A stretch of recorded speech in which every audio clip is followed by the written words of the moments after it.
Y una de las leyes más interesantes y controvertidas, pero también relevantes que se aprobaron en el reciente periodo extraordinario en el Congreso mexicano es la Ley Federal en Telecomunicaciones, donde la oposición se dividió. PAN y PRI consideraron que era una ley espía, una ley censura, una ley Big Brother del bienestar, le llamaron algunos, y Movimiento Ciudadano hizo un recuento, como lo hizo también Valeria Moy con nosotros en estos micrófonos, de las aspas más autoritarias que se le fueron limando, que se le fueron quitando a esa ley y por lo tanto, decía MC, vamos a dar el voto. Desde mi punto de vista, hubo política, escuchó el gobierno y le quitó esas partes impugnadas por la sociedad civil, por académicos y por oposición. ¿Qué sigue ahora? Eso es lo más importante y por eso mucho agradecemos a Martín Barragán Cruz. Él tiene una maestría en Derecho Digital, formado en ciberseguridad, podríamos decir, en la Escuela de Tecnología de Negocios en Madrid, en España, y mucho agradecemos que se encuentre hoy con nosotros para poner en perspectiva qué sigue ahora ya con esta ley. Martín, bienvenido al programa. Hola Ivonne, ¿qué tal? Muy buen día. Muchas gracias por la invitación y saludos a tu auditorio. Bueno, pues después de la tan sonada reforma a la ley y tan candente debate que hubo en diferentes mesas, la realidad es que creo que los mexicanos sí tenemos razón en ese temor. El poder ha abusado muchísimo durante la historia reciente de nuestro país. No olvidemos el caso de Pegasus, ¿no? Así es. Donde bajo la Ley General de Seguridad, aun y cuando había una ley, pero había muchos claros oscuros, hubo excesos, hubo abuso, hubo espionaje hacia los opositores en aquel momento, hubo espionaje hacia periodistas, hacia personas de la sociedad civil, es decir, eso ha existido con ley o sin ley. Por eso es muy Exactamente. relevante que existan ahora sí mecanismos y creo que la izquierda en el poder tiene esa gran oportunidad de defender la libertad de expresión a través de una correcta regulación mediante esta ley de telecomunicaciones. ¿Qué es lo que tendrá que seguir sin duda? Tendrán que generar el reglamento. Cuando se aprueban las leyes en lo general, pues es la ley, ¿no? Donde viene las generalidades de aplicación y en Exacto. los reglamentos es donde ya vienen los límites, alcances y donde se limita el actuar de la autoridad y se ponen las bases para la propia actuación de la autoridad. En ese orden de ideas es donde creo que esta ley de verdad sí es benéfica para el país, porque no solamente es el tema de lo que se llamó la censura, ley Mordaza. Hay un cambio estructural de fondo que permite la democratización de la tecnología e Ajá. implica acercar servicios de Internet, de conectividad a poblaciones más vulnerables. Estamos hablando en el orden entre 10 y 11 millones de mexicanos. Es decir, sí va a haber un marco regulatorio, sí va a haber un tema de agilidad para el uso de la geolocalización basados incluso en la propia ley del 2014, ¿no? En el tan polémico artículo 190 que se volvió artículo 183, donde se mantiene el mismo contexto para el uso de las geolocalizaciones. ¿Puedes Y el decirnos otro un tema poco cuál es el contenido, Martín Barragán Cruz, de ese artículo tan controvertido? Porque es importante valorar que ya tenemos regulación y creo que ese es el tema, ¿no? es el tema, y que además esta ley está siendo mejorada. El artículo 183 actual, que antes era el 109. 190, dice que las concesionarios de telecomunicaciones están obligados a colaborar con las autoridades de seguridad y procuración de justicia, permitiendo, entre otras acciones, la localización geográfica en tiempo real de dispositivos móviles.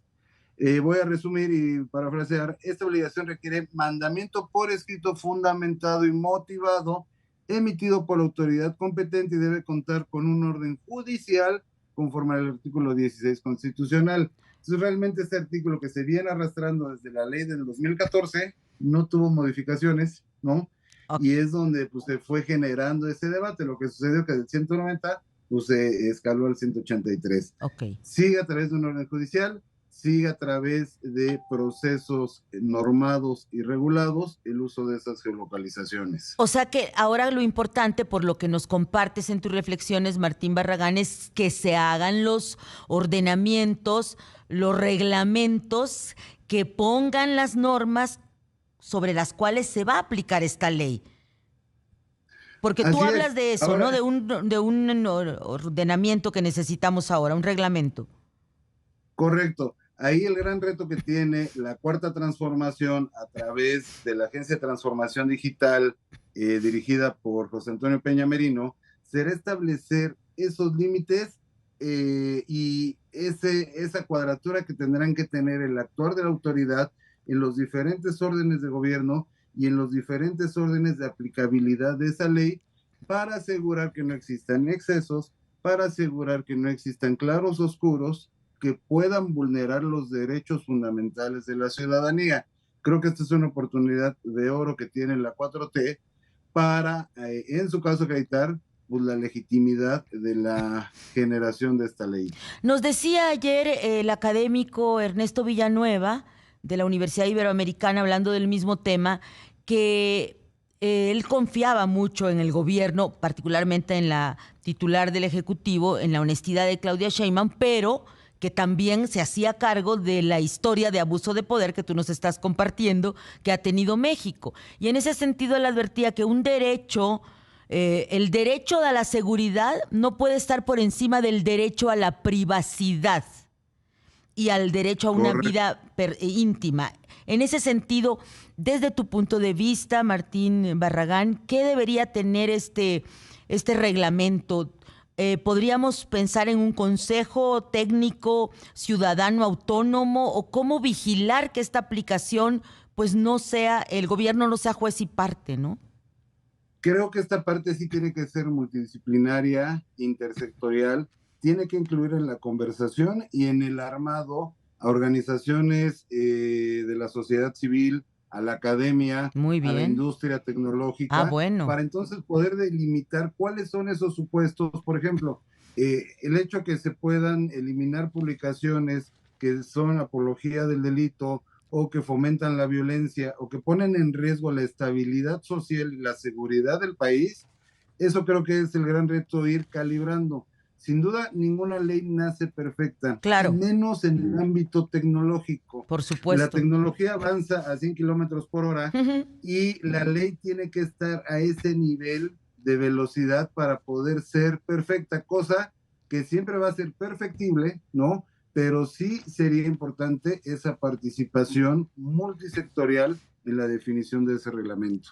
Aprovechando tu expertez, tu conocimiento sobre pues el tema del derecho digital, de la ciberseguridad, Martín Barragán, ¿nos podrías compartir si hay experiencias internacionales que podrían ser un referente para México a la hora de diseñar este tinglado ya más de cómo aterrizar la aplicación de la ley? Sí, a ver, la realidad es que esta ley es solamente un segmento del andamiaje legal y tecnológico que van vinculados al tema de derecho digital. Hay casos muy puntuales en la Unión Europea donde pues, desde hace 2 años ha habido regulaciones incluso ya de la inteligencia artificial. En el caso, por ejemplo, de China, hay regulaciones también en la India que tiene aplicabilidad y va muy similar a los temas sobre las telecomunicaciones, sobre la identidad digital, sobre el manejo y gestión de los datos. Son estándares que tienen que adoptar las naciones, que hoy Gran Bretaña, Estados Unidos, con diferentes modalidades, tanto de aplicación, si es un ente autónomo o no, si hay mayor injerencia del Estado o no, pero el Ujú. común denominador de esto es que los datos son propiedad de nosotros los ciudadanos. En el Ujú. momento que el Estado diga que son del Estado, debemos de salir corriendo, ¿no? Y eso sería gravísimo. Pero realmente la ventaja que tenemos y donde me siento confortable y confiado de esta administración es que los datos son reconocidos como propiedad de los ciudadanos. Pues muchísimas gracias, Martín Barragán Cruz, por poner en perspectiva este tema, por tus reflexiones y la mirada puesta a lo que sigue, que es lo relevante ahora. Ivonne, muchísimas gracias. Un gusto saludarte y nuevamente un saludo a tu auditorio. Igualmente, Martín Barragán Cruz, él es experto en Derecho Digital.